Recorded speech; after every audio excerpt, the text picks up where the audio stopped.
നമ്മൾ തിരുവനന്തപുരം വിമാനത്താവളത്തിലേക്ക് പോവുകയാണ്. അവിടെ ബ്രിട്ടീഷ് യുദ്ധവിമാനം F-35 ഉണ്ടായിരുന്നു. അതിന്റെ തകരാറുകളൊക്കെ പരിഹരിച്ചിരിക്കുന്നു. മനീഷ് മഹിവാൽ ഇപ്പോൾ വിവരങ്ങൾ ചേരുന്നുണ്ട്. മനീഷ്, വിവരങ്ങൾ പറയൂ. വ്യോമസേനയുടെ ട്രാൻസ്പോർട്ട് വിമാനമാണ് ഇന്ന് ഉച്ചയ്ക്ക് 12:45 തന്നെ സാങ്കേതിക വിദഗ്ധർ, എഞ്ചിനീയർമാർ അടങ്ങുന്ന സംഘവുമായി എത്തിയത്. ആ വ്യോമസേനയുടെ എയർബസ് 400 ആണ് ഇപ്പോൾ പറന്ന് തിരികെ മടങ്ങുകയാണ്, ബ്രിട്ടനിലേക്ക് തന്നെ മടങ്ങി പോവുകയാണ്. അതിൽ 17 അംഗ സംഘമാണ്, എഞ്ചിനീയർമാർ അടങ്ങുന്ന സംഘം ഉണ്ടായിരുന്നു എന്നുള്ള വിവരമാണ് ലഭ്യമായിട്ടുള്ളത്. ഒപ്പം തന്നെ ഈ നിർമ്മാണ കമ്പനി, ഈ വിമാനത്തിന്റെ നിർമ്മാണ കമ്പനിയിലെ സാങ്കേതിക വിദഗ്ധർ അടങ്ങുന്ന സംഘം ഇവിടെ എത്തി. നിലവിൽ F-35 വിമാനം നിലവിലുണ്ടായിരുന്ന ആഭ്യന്തര ബേയിൽ നിന്ന് മാറ്റാനുള്ള ശ്രമങ്ങളാണ്. അത് ഹാങ്ങറിലേക്ക് ഉടൻ തന്നെ മാറ്റാനുള്ള വിവരമുണ്ട്. അതുകൊണ്ട് തന്നെ ഈ വിദഗ്ധർക്കൊപ്പം തന്നെ മറ്റ് അറ്റകുറ്റപ്പണികൾ നടത്താനുള്ള യന്ത്രങ്ങൾ അടക്കമുള്ള കാര്യങ്ങളുമായിട്ടായിരുന്നു സാങ്കേതിക വിദഗ്ധർ എത്തിയത്. അവരെത്തിയ ശേഷം ഇപ്പോൾ ഇതാ ഈ വിമാനം, അവരെ കൊണ്ടുവന്ന വിമാനം എയർബസ് 400 ഇപ്പോൾ പറന്ന് തിരികെ ബ്രിട്ടനിലേക്ക് മടങ്ങി പോവുകയാണ്. ഇതിന് ഇനി ഇവർ എപ്പോഴായിരിക്കും പോവുക? ഈ വിദഗ്ധ സംഘം ഇനി പരിശോധിക്കുന്നത് സാധിച്ചാൽ വിമാനം ഈ F-35 പറത്തിക്കൊണ്ടു പോകാനുള്ള ശ്രമം തന്നെയായിരിക്കും അവർ നടത്തുക. അതിനു വേണ്ടിയിട്ട് ഉള്ള പ്രാഥമിക പരിശോധനകൾ ഉടൻ തന്നെ തുടങ്ങും. പിന്നീട് ഇത് പരാജയപ്പെട്ടാൽ മാത്രമായിരിക്കും ബ്രിട്ടനിൽ നിന്ന് എത്തിക്കുന്ന C-17 ഗ്ലോബ് മാസ്റ്റർ ട്രാൻസ്പോർട്ട് വിമാനത്തിൽ ഈ F-35 യുദ്ധവിമാനം മനീഷ്, ഒരു നിമിഷം. മനീഷ്, ശബ്ദത്തിൽ ചെറിയൊരു പ്രശ്നമുണ്ട്. മനീഷിലേക്ക് എത്താം. തിരുവനന്തപുരം വിമാനത്താവളത്തിൽ നിന്നുള്ള കാഴ്ചയാണ്. അവിടെ നാളുകളായി ബ്രിട്ടീഷ് യുദ്ധവിമാനം തിരുവനന്തപുരം വിമാനത്താവളത്തിൽ അടിയന്തര സാഹചര്യത്തിൽ ഇറങ്ങിയ വിമാനം ഇപ്പോഴും അവിടെ തുടരുകയാണ്. അതിന് സാങ്കേതിക തകരാറുണ്ട്. അത് പരിഹരിക്കുന്നതിന് വേണ്ടി വിദഗ്ധരുമായിട്ടാണ് ഈ വിമാനം എത്തിയത് രാവിലെ. ഇപ്പോൾ വിദഗ്ധ സംഘത്തെ അവിടെ ഇറക്കിയതിനു ശേഷം തിരികെ ബ്രിട്ടനിലേക്ക് പോവുകയാണ് ഈ UK എയർബസ് 400. അതിന്റെ ദൃശ്യങ്ങളാണ് ഇപ്പോൾ പ്രേക്ഷകരിലേക്ക് എത്തുന്നത്. യുദ്ധവിമാനത്തിന്റെ തകരാർ പരിഹരിക്കാനുള്ള ശ്രമം ഒരു ഭാഗത്ത് നടക്കുന്നുണ്ട്. അത്യാധുനിക സൗകര്യങ്ങളുള്ള ഒരു വിമാനമാണ് ഈ F-35 എന്ന് പറയുന്നത്. പക്ഷേ അതിന്റെ സാങ്കേതിക തകരാർ ഇതുവരെ പരിഹരിക്കാൻ കഴിഞ്ഞിട്ടില്ല. പല ഘട്ടങ്ങളിലായി പല സംഘങ്ങളിലെത്തി അതുമായി ബന്ധപ്പെട്ട പരിശോധനകൾ നടത്തി. പക്ഷേ ഇപ്പോഴും അത് പരിഹരിക്കാൻ കഴിഞ്ഞിട്ടില്ല. മനീഷ് മഹിവാൽ ചേരുന്നുണ്ട്. മനീഷ്, ഈ വിമാനത്തിൽ എത്തിച്ച വിദഗ്ധ സംഘം വിമാനത്താവളത്തിൽ തുടരുകയാണോ? എന്താണ് ഇതിന്റെ തകരാർ എന്നതുമായി ബന്ധപ്പെട്ട് ഇപ്പോഴും വ്യക്തത വന്നിട്ടില്ലേ? എന്തൊക്കെയാണ് വിവരങ്ങൾ മനീഷ്? ഉന്മേഷ്, ഈ വിമാനത്തിന്റെ സാങ്കേതിക പ്രശ്നം എന്താണെന്നുള്ള വിവരം പൂർണ്ണമായും കൃത്യമായും പുറത്തുവിട്ടിട്ടില്ല. ആദ്യം ഇതിന്റെ ഇന്ധന ക്ഷമത കുറഞ്ഞു, അതായത് ഇന്ധനം കുറഞ്ഞതിനെ തുടർന്നായിരുന്നു ആദ്യം ജൂൺ 14-ാം തീയതി ഇത് അടിയന്തര ലാൻഡിംഗ് നടത്തിയത്. അങ്ങനെ അടിയന്തര ലാൻഡിംഗ് നടത്തുന്ന സമയത്ത് ഇന്ധനം കുറഞ്ഞതിനെ തുടർന്ന് ഹൈഡ്രോളിക് സംവിധാനത്തിൽ പിഴവുണ്ടായി എന്നായിരുന്നു പ്രാഥമിക പരിശോധനയിൽ പൈലറ്റും മറ്റ് സാങ്കേതിക വിദഗ്ധർക്കും ലഭിച്ചത്.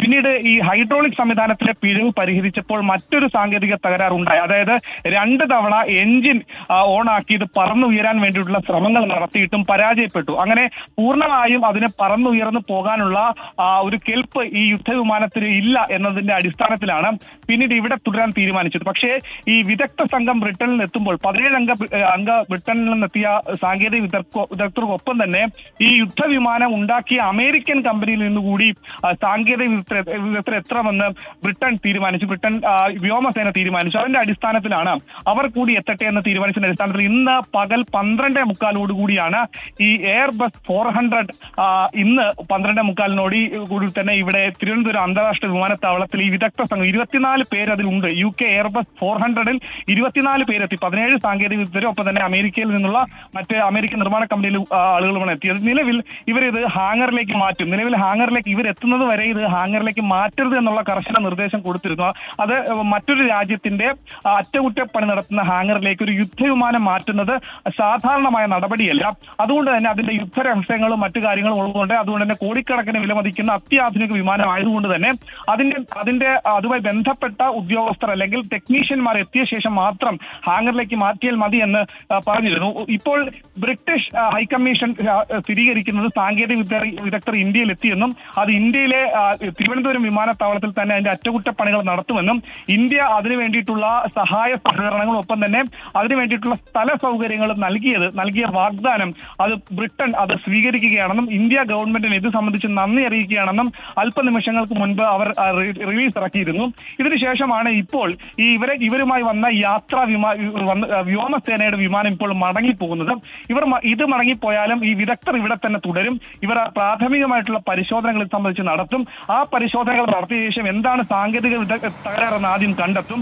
അത് കണ്ടെത്തിയ ശേഷം അത് പരിഹരിക്കാൻ പറ്റും പറ്റുമെങ്കിൽ അത് പരിഹരിച്ച് ഇത് ഇവിടെ നിന്ന് തന്നെ ഒരു ടേക്ക് ഓഫ് ചെയ്ത് കൊണ്ടുപോകും. പക്ഷേ ടേക്ക് ഓഫ് ചെയ്യാൻ സാധിച്ചില്ലെങ്കിൽ അത് മറ്റൊരു വിമാനത്തിൽ, അതായത് ഒരു കാർഗോ വിമാനത്തിൽ, ഒരു ചരക്ക് വിമാനത്തിൽ, കൂറ്റൻ വിമാനത്തിൽ അത് ചിറകുകൾ അടർത്തി മാറ്റിയ ശേഷം ഭാഗികമായി കൊണ്ടുപോകും. ഇപ്പോൾ ഇതാ ദൃശ്യങ്ങൾ കാണുന്നത് ഇവർ എത്തിയ വ്യോമസേനയുടെ, ബ്രിട്ടന്റെ വ്യോമസേനയുടെ വിമാനമാണ്. 24 പേരുമായി ഇന്ന് ഉച്ചയ്ക്ക് 12:45 എത്തിയ ആ വ്യോമസേനയുടെ വിമാനം തിരികെ ബ്രിട്ടനിലേക്ക് മടങ്ങുന്ന ദൃശ്യങ്ങളാണ് നമ്മൾ കാണുന്നത്.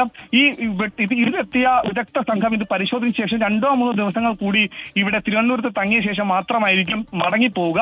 അവർ മടങ്ങിപ്പോകുന്ന ഘട്ടത്തിൽ പിന്നീട് ഇത് പരാജയപ്പെട്ടാൽ കൊണ്ടുവരാവുന്ന മറ്റ് ചരക്ക് വിമാനവുമായിട്ടായിരിക്കും തിരികെ എത്തുക.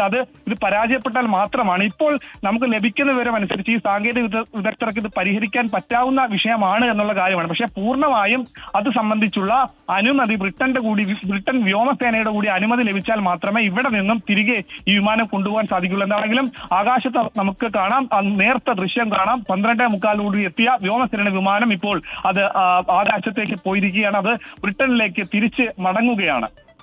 മനീഷ്, ഇപ്പോൾ ഈ വിദഗ്ധ സംഘത്തിന് പരിഹരിക്കാൻ പറ്റുന്ന തകരാറുകൾ മാത്രമേ ഉള്ളൂ, അതോ നേരത്തെ മനീഷ് സൂചിപ്പിച്ച പോലെ തന്നെ ഇവിടെ നിന്ന് മാറ്റേണ്ടി വരുമോ മറ്റൊരു വിമാനത്തിൽ ഈ F-35?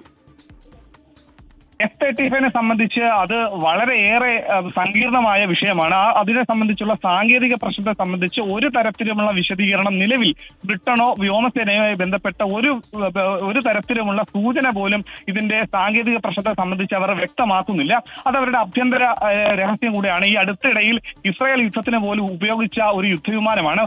മറ്റ് ഒരു പ്രധാനപ്പെട്ട കാര്യം, ഇന്ത്യയും ബ്രിട്ടനും തമ്മിൽ നടത്തിയ സംയുക്ത സൈനിക അഭ്യാസത്തിനിടയിൽ കൂടിയാണ് ഇങ്ങനെ ഒരു പ്രശ്നം ഉണ്ടായത്, ഹൈഡ്രോളിക് പിഴ ഉണ്ടായത്. അതുകൊണ്ട് തന്നെ ഇന്ത്യയുടെ കൂടി ഒരു സഹായം ഇതിനകത്ത് അത്തരത്തിലൊരു ചുമതല ഇന്ത്യക്കുണ്ട്. അതുകൊണ്ട് തന്നെയാണ് അതിനു വേണ്ടിയിട്ടുള്ള എല്ലാ സഹായങ്ങളും ഇന്ത്യ ഒരുക്കിയത്. നിലവിൽ ഇതിനെ ഈ ഹാങ്ങറിലേക്ക് മാറ്റിയാൽ അതിന്റെ കൃത്യമായ കാരണം മനസ്സിലാവും. കാരണം ഇത്രയും ദിവസം അത് കിടന്നത് തിരുവനന്തപുരം അന്താരാഷ്ട്ര വിമാനത്താവളത്തിലെ ആഭ്യന്തര ബേയിലെ 5-ലായിരുന്നു അത് കിടന്നത്. അവിടെ വെച്ച് മറ്റ് അറ്റകുറ്റപ്പണികൾ നടത്താൻ സാധിക്കുകയില്ല. അവിടെ വെച്ച് സാധാരണ പ്രാഥമിക പരിശോധനകൾ മാത്രമേ നടത്താൻ കഴിയുകയുള്ളൂ. ഒപ്പം തന്നെ പൈലറ്റും നേരത്തെ ഉണ്ടായിരുന്ന 2 സാങ്കേതിക വിദഗ്ധർക്കും പരിഹരിക്കാൻ പറ്റാത്ത വിഷയമായതുകൊണ്ട് തന്നെയാണ് കൂടുതൽ വിദഗ്ധർ എത്തിയത്. നേരത്തെ ശരി മനീഷ്, ഏതായാലും ഇപ്പോൾ ബ്രിട്ടീഷ് വിമാനം അത് മടങ്ങിയിരിക്കുന്നു. വിദഗ്ധ സംഘത്തെ തിരുവനന്തപുരത്ത് എത്തിച്ചതിന് ശേഷം അടങ്ങിയിരിക്കുന്നു. F-35 തകരാറുകൾ ഇനിയും പരിഹരിക്കാൻ ബാക്കി നിൽക്കുകയാണ്.